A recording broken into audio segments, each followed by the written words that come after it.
Hello everyone, कैसे हैं आप सभी लोग। उम्मीद करती हूँ बढ़िया होंगे। आज है 10 मई और हमेशा की तरह आज भी हम कुछ डिस्कस करेंगे इम्पॉर्टेंट न्यूज़ जो कि हमने अलग अलग सोर्सेज से ली है, जैसे कि the Hindu, Mint, Indian Express, Economic Times और भी अलग अलग पीआईबी वगैरह से भी। पहली न्यूज़ जो है वो आती है हमारी एक बायो कंट्रोल एजेंट से रिलेटेड, जो कि बनाया पंजाब एग्रीकल्चरल यूनिवर्सिटी ने। जैसा कि हम सभी जानते हैं कि जो हमारी फसलें होती हैं उसमें भी डिजीज़ हो सकती है, तो उन चीज़ों को प्रिवेंट करने के लिए हमारे पास काफ़ी अलग अलग पेस्टिसाइड्स वगैरह होते हैं, फंजीसाइड्स वगैरह होते हैं, लेकिन वो काफ़ी केमिकली हार्मफुल होते हैं और कहीं ना कहीं हमारे एनवायरनमेंट को भी नुकसान पहुंचाते हैं। तो बायो कंट्रोल एजेंट का मतलब होता है कि कुछ ऐसा सोल्यूशन निकालना जो कि हार्मफुल नहीं हो, जैसे कि नाम में बता पड़ रहा bio control agent. As a naturally कुछ चीज़ हम यूज़ करते हैं कंट्रोल करने के लिए। पंजाब एग्रीकल्चरल यूनिवर्सिटी ने बनाया है इसे। इसका नाम है ट्राइकोडर्मा एस्पेरेलम और ये है बायो कंट्रोल एजेंट। और ये किस काम आएगा, तो it will combat foot rot और bakanae disease prevalent in basmati rice variants.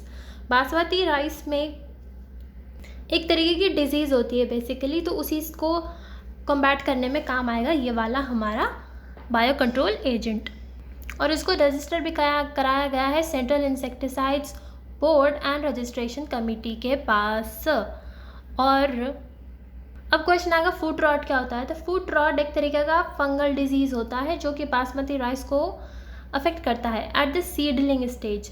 Seedling stage बोले तो अब अपन कोई भी ये राइस वगैरह जब उगाते हैं तो ऐसा नहीं कि डायरेक्टली बस बीज बोया और उग गया, मतलब बीज तो बोते ही हैं ऑफ कोर्स, लेकिन फिर क्या होता है ना, थोड़ी सी सैपलिंग उगती है उसमें से, स्प्राउट होता है वो थोड़ा सा, और फिर वहाँ से निकाल के उसको एक पानी से भरा हुआ उनका फार्म होता है, वहाँ पे उसको एक एक करके प्लांट करते हैं। तो 2 स्टेज में होता है बेसिकली पूरा राइस को उगाने का काम।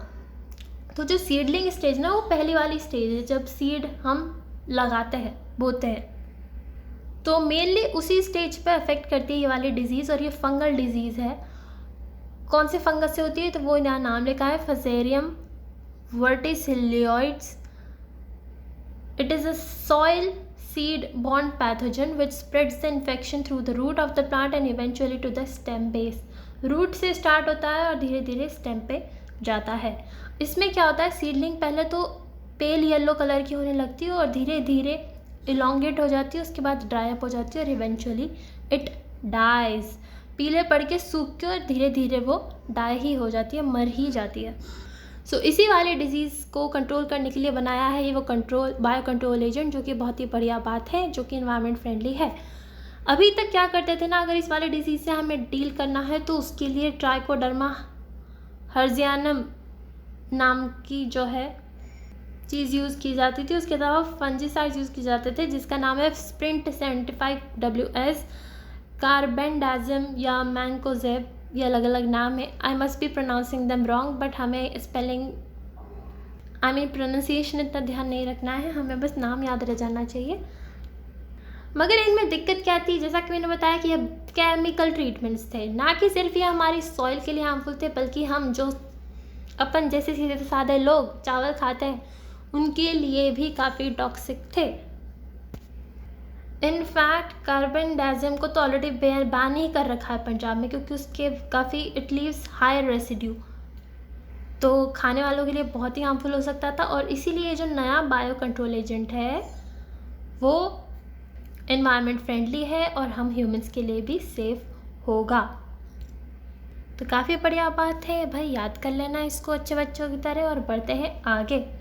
MTV VSC, अब ये क्या है, ये एक तरीके की टीबी की वैक्सीन है। ये एक स्पेनिश ट्यूबरक्लोसिस वैक्सीन है। और इतना ही नहीं, it is the first live attenuated vaccine of mycobacterium tuberculosis isolated from a human. अब आप बोलेंगे फर्स्ट कैसे, BCG भी तो होती है, एक होती तो है, लेकिन वो ह्यूमन में जो पैथोजन अफेक्ट करता है उससे नहीं बनी थी, बल्कि कैटल वगैरह जो होती है हमारी, उनको जो अफेक्ट करता है उससे बनी हुई थी। और तो और वो बचपन में लगती है, एडोलेसेंट या एडल्ट वगैरह पे काम नहीं करती। तो ये वाली जो आई है ना, वो एडल्ट और एडोलेसेंट वाले एज में जो है अपने जैसे लोग, उन पे भी चल जाएगी और बच्चों के भी चल जाएगी। लाइव एटेन्यूएटेड वैक्सीन क्या होती है ना, जो बेसिकली पैथोजन होता है, जैसे कि वायरस हो गया या बैक्टीरिया हो गया, जिससे भी ये वाली डिजीज़ हमें होती है, तो उस पैथोजन का थोड़े वीक फॉर्म को ही हमारी बॉडी के अंदर डाला जाता है। सो उसे बोलते हैं लाइव एटेन्यूएटेड वैक्सीन, जिससे कि हमारी बॉडी उसे रिकग्नाइज करके उसके अगेंस्ट एंटीबॉडीज़ बना लेती है। So this is the first which is isolated from a human, first vaccine of mycobacterium tuberculosis isolated from a human. इससे पहले जो अभी तक यूज़ कर रहे थे BCG, bacillus Calmette Guerin, it is an attenuated variant of the bovine TB pathogen. ठीक है, ये डिफरेंस है, इसीलिए हम इसको पहला क्यों कह रहे हैं, because it is the first vaccine of mycobacterium tuberculosis isolated from a human. So एक तो ये बात हो गई याद करने की। और फिर क्या हुआ ना, जो सब्जेक्ट एक्सपर्ट कमेटी है, एक्चुअली अभी इसका क्लिनिकल ट्रायल वगैरह चल रहा है। ठीक है, सक्सेसफुल होगा उसके बाद लोगों में जो है दी जाएगी। सो सब्जेक्ट एक्सपर्ट कमेटी जो है, जो कि किसके अंडर आती है, central drugs standard control organisation के, उन्होंने अप्रूव कर दिया भारत बायोटेक इंटरनेशनल को, उसके प्रपोजल को, to conduct phase 2 clinical trials of this vaccine, कि भाई हम इसका phase 2 का क्लिनिकल ट्रायल कर लें क्या। इसलिए ये न्यूज़ में रही और इसलिए हमें ये याद रखनी है, इम्पॉर्टेंट हो जाती है ये काफ़ी। अगर ये सक्सेसफुल हुई तो काफ़ी हेल्प मिलेगी TB को रोकने के लिए, क्योंकि काफ़ी तेज़ी से बढ़ता है ये और काफ़ी ज़्यादा लोग हमारी कंट्री में अफेक्टेड हैं इससे। तो एक बढ़िया सक्सेसफुल वैक्सीन आ जाएगी तो बहुत ही बढ़िया बात है। और इसके अलावा जैसे मैंने बताया, जो पहले जो थी वो BCG थी, जो कि it is an attenuated variant of the bovine TB pathogen, और वो काफ़ी साल पुरानी थी भाई, एक तो। और दूसरी बात, उसके लिमिटेड इफेक्ट थे ऑन पल्मोनरी ट्यूबरक्लोसिस, जो कि रिस्पॉन्सिबल होता है फॉर द डिजीज़ ट्रांसमिशन, तो इसलिए उतनी इफेक्टिव नहीं थी। So unlike BCG, the new vaccine contains all the antigens present in the strains that infect humans. So humans को जो भी strain impact करते हैं, उसके सारे एंटीजेंस अवेलेबल होंगे हमारी नई वाली वैक्सीन में, तो इससे वो ज़्यादा इफ़ेक्टिव होगी रादर देन द BCG1। ठीक है, और क्लिनिकल ट्रायल क्यों किए जाते हैं भाई, ताकि उसकी सेफ्टी वगैरह एवेल्यूएट की जा सके, इम्यूनोजेनिसिटी इवेल्यूएट की जा सके, यानी कि उसकी इम्यूनिटी जनरेट करने की कैपेसिटी कितनी है, उसको बोलते हैं इम्यूनोजेनिसिटी, और एफिकेसी कितनी है।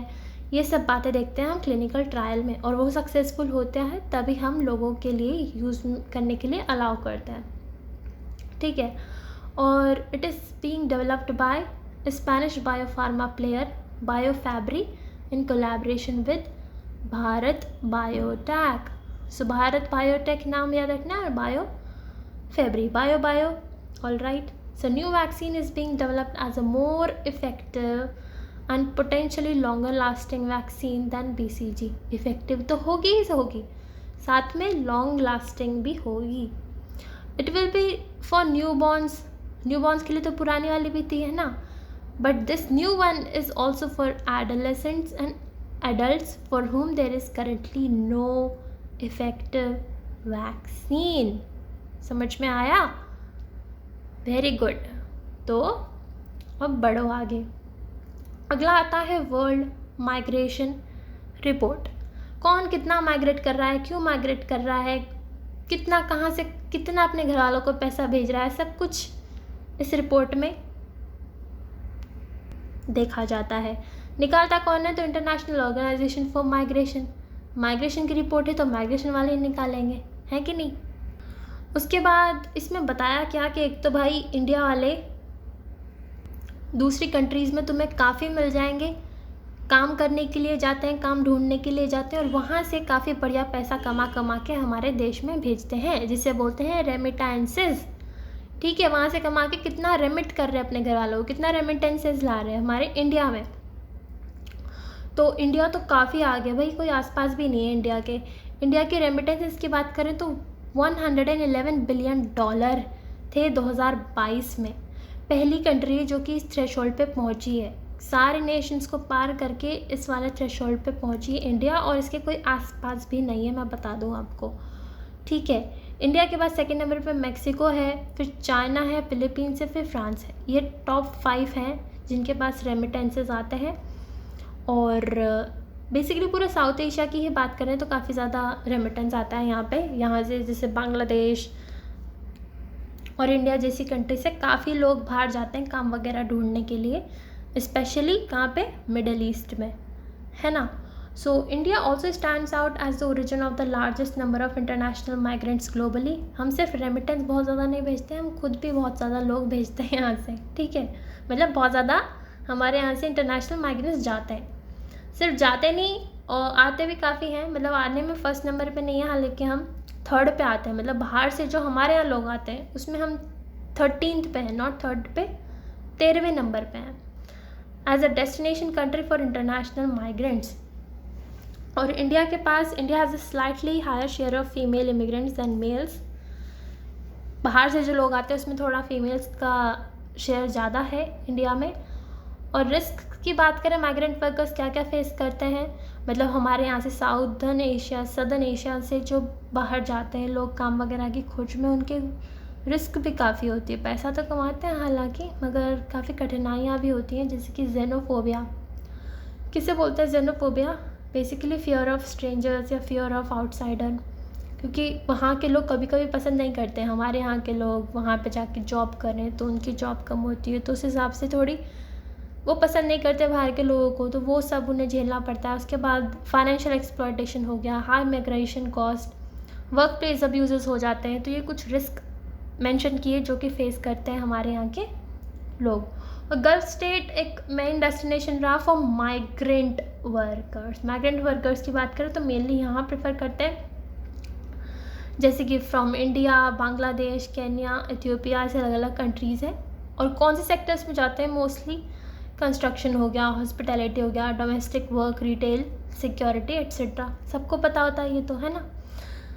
और remittances have recovered from the dip during the covid pandemic के दौरान थोड़ा डिप आया था रेमिटेंसेस में, लेकिन वो रिकवर हो चुका है। और ये वाली रिपोर्ट बाय एनुअली पब्लिश होती है, ठीक है, ये भी याद रखना है, इम्पॉर्टेंट बात हो जाती है। और एशिया की कंट्रीज़ की बात करें तो ये सिर्फ माइग्रेंट्स ज़्यादा नहीं भेजती हैं, ये इंटरनेशनली मोबाइल स्टूडेंट्स भी काफ़ी ज़्यादा भेजती हैं। फर्स्ट नंबर पे चाइना आता है स्टूडेंट बाहर भेजने में पढ़ने के लिए, उसके बाद इंडिया। डेस्टिनेशन फेवरेट कौन सा है स्टूडेंट्स का? तो वो है यूएस अनडाउटेडली, सेकंड नंबर पे यूके, फिर ऑस्ट्रेलिया, जर्मनी, कनाडा। उसके बाद ये भी बोला गया कि क्लाइमेट चेंज जो है ना, it is not the sole driver of displacement but increases pressure on existing system and communities. हालांकि अभी ये मेन रीज़न नहीं है क्लाइमेट चेंज जिसकी वजह से लोग माइग्रेशन कर रहे हैं या डिस्प्लेसमेंट कर रहे हैं, लेकिन कहीं ना कहीं क्लाइमेट चेंज से भी प्रेशर बढ़ रहा है। और आने वाले टाइम में हम ये देखेंगे कि इसके कारण भी काफ़ी माइग्रेशन होगा। सो ये बातें हमें सब याद रखनी है। और इसी के साथ हमारा आज का सेशन होता है ख़त्म। I hope it helped you and thank you so much. Have a nice day.